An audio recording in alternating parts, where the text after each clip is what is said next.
Здравствуйте, вы смотрите «Дорожный патруль» на башкирском спутниковом телевидении. Сегодня в выпуске. В Иглинском районе республики водитель без прав попал в смертельную аварию. В Башкортостане начала свою работу комиссия по устранению причин ДТП. В Кумертау прошел финал КВН «Безопасная дорога детства». Это и многое другое смотрите прямо сейчас. В Уфе столкновение с каретой скорой помощи, погиб человек. ДТП произошло утром 24 марта на пересечении улиц Малая Гражданская и Галле. По информации столичной госавтоинспекции, столкнулись Datsun Mido, автомобиль скорой помощи и Nissan Sunny. В результате аварии 72-летний водитель Datsun был доставлен в больницу, где впоследствии от полученных травм скончался. Также в аварии получил травмы и пассажир «Газели», 49-летний фельдшер скорой медицинской помощи. По данному факту начато разбирательство. Еще одно смертельное ДТП произошло вечером 29 марта в Иглинском районе на 1533 километре автодороги Москва-Уфа. По одной из версий, 37-летний уфимец за рулем Toyota Carina, выполняя обгон, столкнулся со встречным грузовиком Scania.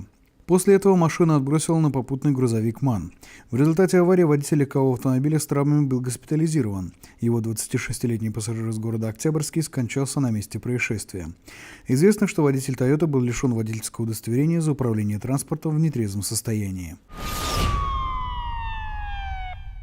В Башкортостане в ДТП попал пассажирский автобус. Авария произошла утром в минувшую среду в Уфимском районе на 17-м километре автодороги «Западный обход».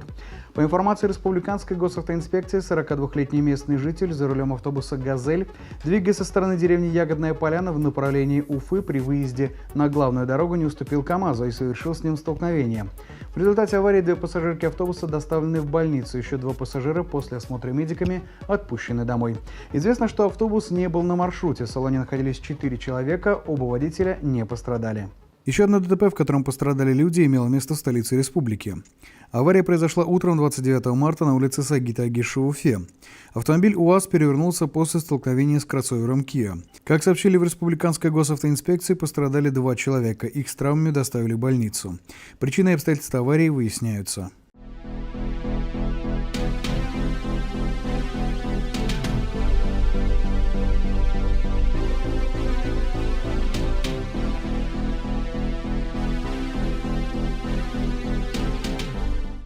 В Башкортостане начала свою работу комиссия по устранению причин ДТП.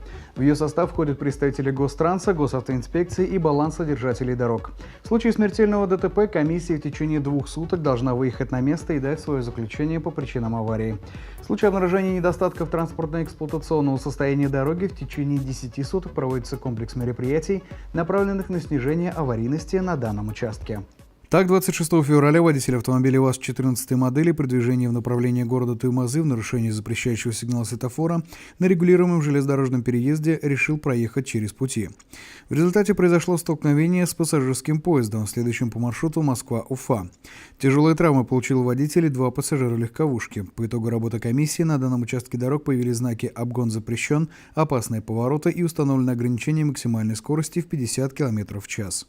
На минувшей же неделе комиссия выезжала в Янаульский район, где в столкновении 2 автомобилей погиб водитель. Напомню, авария в Янаульском районе произошла утром 28 марта. На трассе Янаул-Старый Курдым столкнулись УАЗ 10 модели, за рулем которого находился 22-летний мужчина, и десятка под управлением 38-летней женщины. Обоих водителей с травмами госпитализировали, однако впоследствии мужчина скончался.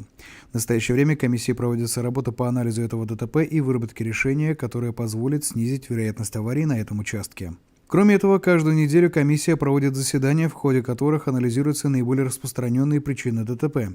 В данный момент уже рассмотрено более 10 аварий на региональных дорогах, в которых погибли люди. И были выявлены 2 основные причины. Это несоответствие скорости дорожным и метеорологическим условиям и передвижение пешеходов по проезжей части в темное время суток без световозвращающих элементов. Проведенная комиссией работа уже сейчас позволяет снизить количество факторов, которые могут привести к ДТП, и, как следствие, снизить смертность на дорогах республики. По каждой из типовых случаев дорожно-транспортных происшествий разработаны и сегодня одобрены типовые решения. Это и нанесение разметки, и установки соответствующих знаков, и освещение, и другие мероприятия, которые в перспективе позволят избежать дорожно-транспортных происшествий, в первую очередь со смертельным исходом. В школах закончились каникулы, однако правила дорог не привязаны к датам, и безопасность детей не должна иметь выходных. Именно поэтому сотрудники госавтоинспекции не устают напоминать родителям о способах обеспечения безопасности их детей. В России стартовала масштабная кампания под названием «Без вас не получится». Она направлена на информирование родителей о том, что безопасность их детей в руках родителей. Сегодня в рамках этой кампании мы отправились в рейд вместе с сотрудниками столичной госавтоинспекции. Детские кресла уже давно и плотно вошли в нашу жизнь, и, казалось бы, этими устройствами должны быть оснащены абсолютно все автомобили. Однако до сих пор встречаются родители, которые пренебрегают безопасностью собственных детей. К счастью, таких остается все меньше и меньше. И водители уже с гордостью показывают своих детей, сидящих в детских автокреслах. Я всегда перевожу своего ребенка в детском выдерживающем устройстве, а когда был маленький, в автокресле. А скажите, пожалуйста, вообще вы представляете себе возможным, что можно ребенка привозить без детского удерживающего устройства? Нет, не представляю себе возможным. Я считаю, что это очень опасно.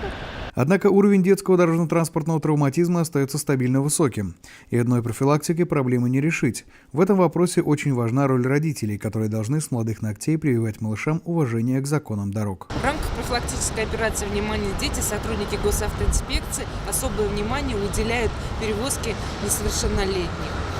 Главная цель – рассказать родителям, что безопасность детей зависит от них самих, и что, когда в салоне находится ребенок, нужно очень внимательно вести себя на дороге, соблюдать правила дорожного движения, ведь от этого зависит жизнь и здоровье детей.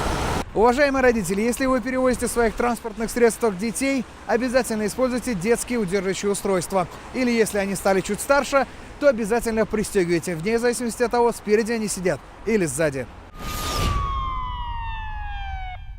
Сами дети также активно участвуют в мероприятиях, посвященных безопасности на дороге. Одним из самых ярких стал КВН по ПДД «Безопасная дорога детства».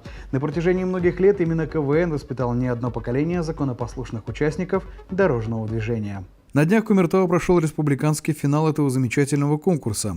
Победителями признаны команды из города Нефтекамск и Бакалинского района. На втором месте на пьедестале почета по итогам оказались команды из Янаула и Миякинского района. Третье место члены жюри присудили командам из Уфы и Баймакского района. Достойные выступления, заслуженные награды, а главное – отличные знания ПДД. Все это делает конкурс поистине уникальным и неповторимым. Безусловно, с каждым годом подготовка становится все лучше, мощнее. Ребята молодцы, выкладываются на 100%, и я надеюсь, так дальше будут держать. Призы будут становиться все лучше, ребята будут еще более ответственнее относиться. Поэтому все молодцы, все супер. Конкурс он очень нужен, потому что, к великому сожалению, не все дети знают элементарные правила дорожного движения.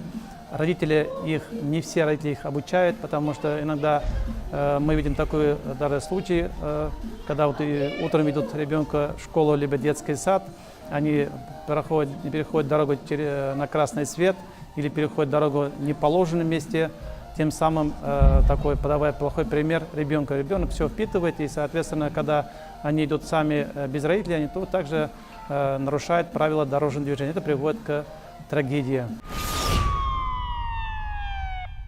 Автовладельцев в Башкортостане будут штрафовать за парковку на газоне. Башкирские депутаты законодательно вводят понятие «зеленая территория». Это значит, что парковаться на газоне или клумбе будет запрещено. Нарушителям грозят штрафы. Следить за исполнением закона будут административные комиссии. Такое же право дается самим местным жителям. Стоит отметить, что законопроект вызвал бурную дискуссию у парламентариев и встал ряд вопросов, требующих уточнения. Поэтому окончательное принятие закона отложено до следующего пленарного заседания, которое пройдет в апреле. Для физических лиц первоначальная санкция от 1000 до 2000 рублей. В дальнейшем, если повторно этот же нарушитель попадает под составление административного протокола, штраф накладывается от 3 до 4 тысяч. На юридических лиц там штрафы больше, на должностных лиц тоже больше.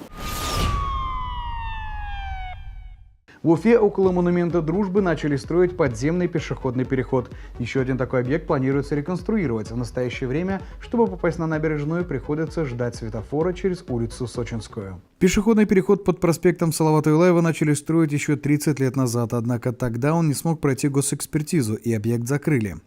И вот теперь в рамках обновления набережной реки Белой было принято решение о его реконструкции. На сегодняшний день мы будем производить работы, разборка старых плит потолочного покрытия и замены на монолитный пояс.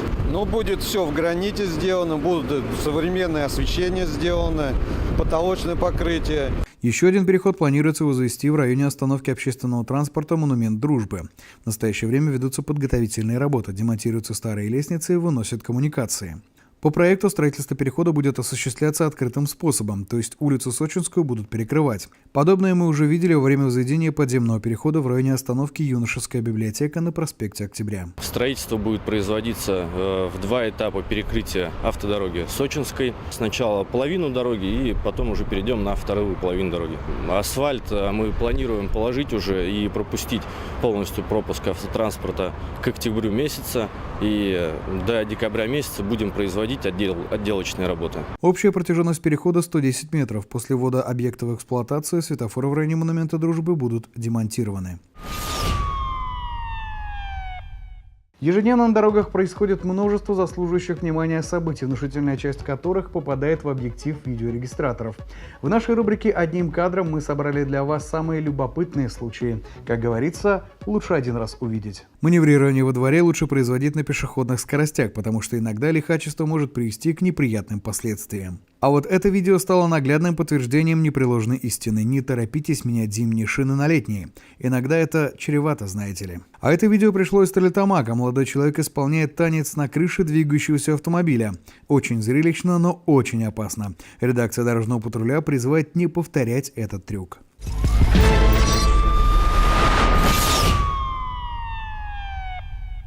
Автошкола «Автокурс». Обучение на все категории. Город Уфа, проспект Октября 132/3, поселок Чесноковка, улица Школьная, 2/2. Телефон 293 4606.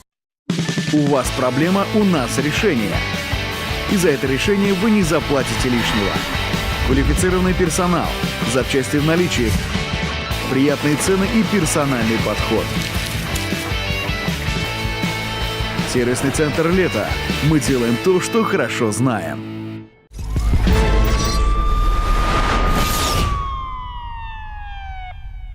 Присылайте свои видео в нашу группу ВКонтакте на наш номер WhatsApp 8 927 350 63 94. Вы смотрели «Дорожный патруль Уфа». Удачи на дорогах!